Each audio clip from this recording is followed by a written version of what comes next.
Почитувани, ја имам честа да ја отворам денешната панел дискусија, која што ќе ја води Комисијата за образование, на која сум Нермин Теловска, член на извршниот комитет на ВМРО-ДПМН и активен член на Комисијата за образование.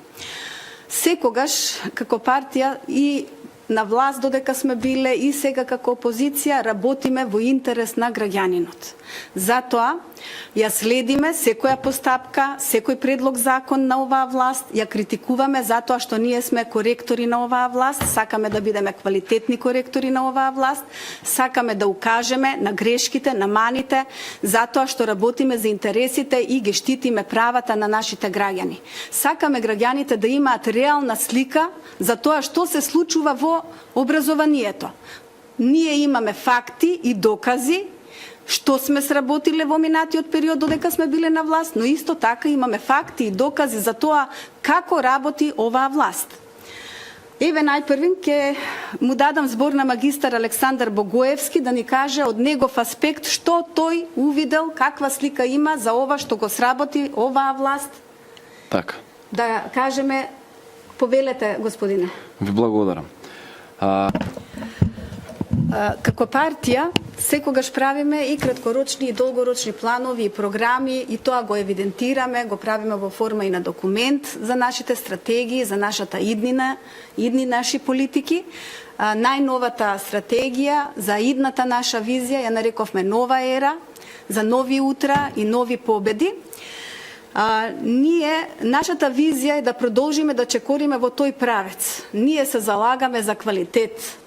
И почнувајќи од најраното детство, кај децата, квалитетни градинки, ние во изминатиот период додека бевме на власт изградивме многу градинки, имавме во нашата програма испланирано уште многу нови градинки, за жал владата на СДС скратија со ребалансот на буџет и затоа се надевам дека брзо ќе се вратиме на власт за да можеме тие тенденции позитивни да ги продолжиме. Одлична мерка нашиот шеф предложи за бесплатната ужинка, која што ќе ја подготвува, ќе ја спрема планот и програмата за бесплатната ужинка стручни лица, диететичари, бидејќи за нас е важна и здравата исхрана во тој детски развој.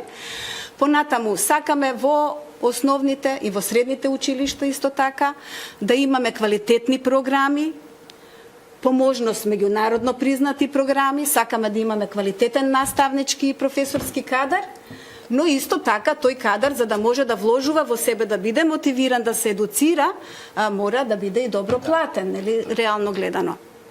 Понатаму сакаме нашата цел, нашата стремеше 6% од домашниот бруто производ да се вложи во образованието, бидејќи еден денар вложен во образованието се враќа многукратно. Нашата тенденција, нашата цел е да бидеме во првата половина на листата на земји за ПИСА, например, интернационалната програма за проценка на одредени способности на ниво за наука, за математика и за читање на 15 годишни ученици. Понатаму исто така би сакале макар еден универзитет од Македонија да биде помеѓу првите 200 на Шангајската листа. Значи, нашата тенденција е да се залагаме за поквалитетно образование, бидејќи од извонредна важност е тоа за нашите поколенија, за нашата иднина, за нашата држава. Толку јас